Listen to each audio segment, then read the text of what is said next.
اب دیکھو قربانی کس کے اوپر واجب ہے؟ قربانی مسلمان کے اوپر واجب ہے، کافر کے اوپر نہیں ہے، اور قربانی آزاد کے اوپر واجب ہے اور غلام کے اوپر نہیں ہے، اور قربانی مقیم کے اوپر واجب ہے، مسافر کے اوپر قربانی واجب نہیں ہے، اور قربانی صاحب نصاب پر واجب ہے، غیر صاحب نصاب پر قربانی واجب نہیں ہے۔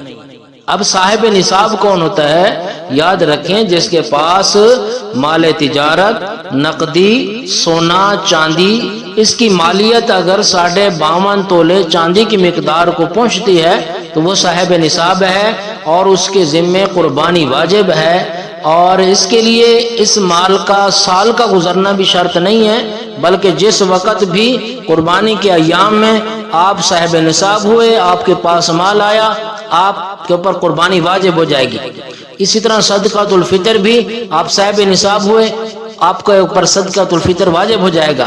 ہاں زکوٰۃ کا مسئلہ ہے کہ آدمی کے اوپر مال ہو، اس کے پاس مال ہو اور پھر اس کے اوپر سال گزر جائے، پھر بعد میں وہ زکوٰۃ دے، اور اگر سال نہیں گزرا، پہلے ہی وقت مال اس کا کیا ہو گیا، ختم ہو گیا، تو اس کے ذمے زکوٰۃ نہیں ہے۔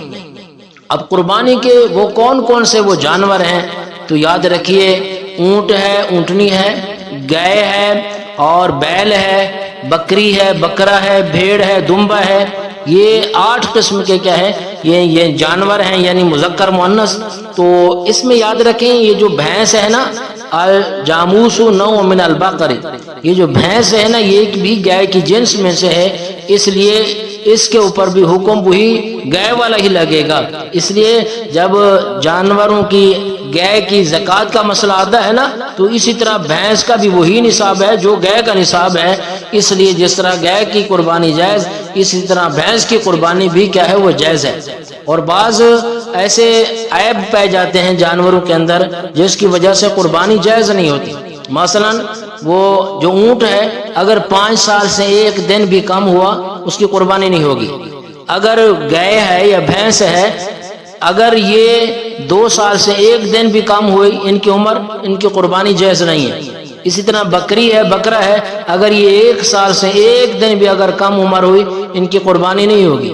یہ جو دمبا ہے، اگر وہ 6 ماہ سے زیادہ کا ہے لیکن صحت مند اتنا ہے کہ سال کے بھیر دمبوں کے اندر ان کو کھڑا کیا جائے تو وہ صحت مند لگے، تو اس کی قربانی ہے، ورنہ یہ جتنی بھی عمر بتائی گئی ہیں، 1 دن بھی اگر کم ہوا تو ایسے جانور کی قربانی جائز نہیں ہوگی۔ اور یہ بھی یاد رکھیں، دندہ ہونا یہ ضروری نہیں ہے، عمر کا پورا ہونا ضروری ہے۔ اگر اونٹنی کی عمر 5 سال ہو گئی ہے، دندے نہیں ہوئے، قربانی جائز ہے۔ بھینس ہے، گائے ہے، اگر یہ 2 سال عمر ہو گئی، دندے نہیں ہوئے، قربانی جائز ہے۔ بکری ہے، سال کی ہو گئی، دندی نہ ہوئی، اس کی قربانی کیا ہے، وہ جائز ہے۔ بھیڑ ہے، اگر دندی نہ ہوئی، 6 ماہ کے سے زیادہ، اگر 6 ماہ سے زیادہ ہے اور دیکھنے میں صحت مند ہے، تو اس کی بھی قربانی کیا ہے، اگرچہ وہ دندہ جانور نہ ہو۔ اس لیے اور بعض جانور ایسے ہیں، جس طرح ایک جانور ہے، اگر وہ لنگڑا ہے، یعنی 3 پاؤں سے چلتا ہے، 4تھا پاؤں رکھتا ہی نہیں ہے، وہ عیبدار ہے، اس کی قربانی جائز نہیں ہے۔ ہاں اگر پاؤں وہ ٹکاتا ہے لیکن تھوڑا سا لنگڑا کے چلتا ہے تو اس کی قربانی جائز ہے۔ اسی طرح بعض جانور ایسے ہیں، ان کے سینگ بالکل جڑ سے نکل گئے ہیں، تو وہ عیبدار ہے، اس کی قربانی جائز نہیں ہے۔ ہاں اگر وہ سینگ کے اوپر کوئی خول ہے، وہ اتر گیا ہے یا تھوڑا سا سینگ کاٹ دیا گیا ہے، اس کی قربانی کیا ہے، وہ جائز ہے۔ اسی طرح بعض جانور ایسے ہیں، ان کا کان کٹا ہوا ہے، دم کٹی ہوئی ہے، تو یاد رکھیے، 1/3 کان یا 1/3 دم، یہ یا اس سے زیادہ کٹی ہوئی ہو، یہ عیبدار جانور ہے اور اس کی قربانی کیا ہے، وہ جائز نہیں ہے۔ اسی طرح بعض جانور جس طرح گائے ہے یا بھینس ہے، اگر اس کے 2 تھنوں میں دودھ آتا ہے، 2 میں نہیں آتا، وہ عیبدار ہے اور اس کی قربانی جائز نہیں ہے۔ بکری کے 2 تھن ہوتے ہیں، ایک میں دودھ آتا ہے، دوسری میں نہیں آتا، وہ عیبدار ہے، اس کی قربانی بھی جائز وہ نہیں ہے۔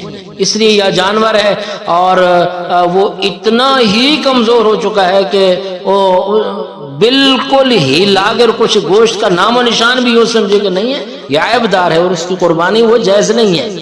اس لیے اور اسی طرح قربانی کے جو دن ہیں وہ یاد رکھیں، قربانی کے 10 ذی الحج، 11، 12 یہ 3 دن ہیں، اس سے زیادہ قربانی کے دن نہیں ہیں، یہ 3 دن ہیں، اور 3 دنوں کے اندر ہی قربانی کا جو جانور ہے اس کو ذبح کرنا کیا ہے، وہ ضروری ہے۔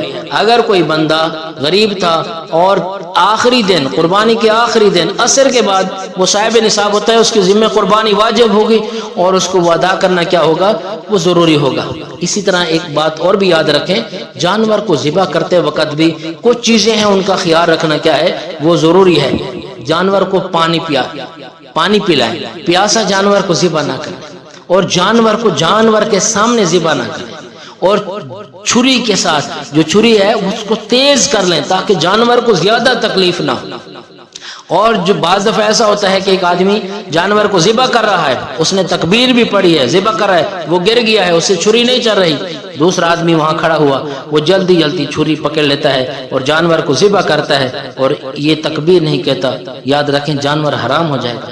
اس لیے ان مسائل کو کیا ہے وہ سیکھیں۔ اور ایک اور بڑا اہم مسئلہ، ایک غریب آدمی ہے اور اس نے جانور خریدا، خریدنے کے بعد اس کا جانور گم ہو گیا، اس نے دوسرا خریدا، پہلے والا بھی مل گیا، تو غریب کو دونوں جانور ذبح کرنا ضروری ہوں گے۔ مالدار اگر جانور خریدتا ہے اور وہ اس کا جانور گم ہو گیا، بکرا گم ہو گیا، تو اس نے دوسرا بکرا خریدا، پہلے والا بھی مل گیا، تو جو مالدار ہے وہ ان دونوں میں سے ایک کو ذبح کرے گا۔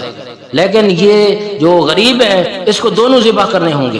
کیوں؟ اس کی کیا وجہ ہے کہ غریب کے ذمہ قربانی واجب نہیں تھی، اس نے اپنے ذمہ خود ہی واجب کی ہے اور اس کی قربانی نظر کے حکم میں آ گئی۔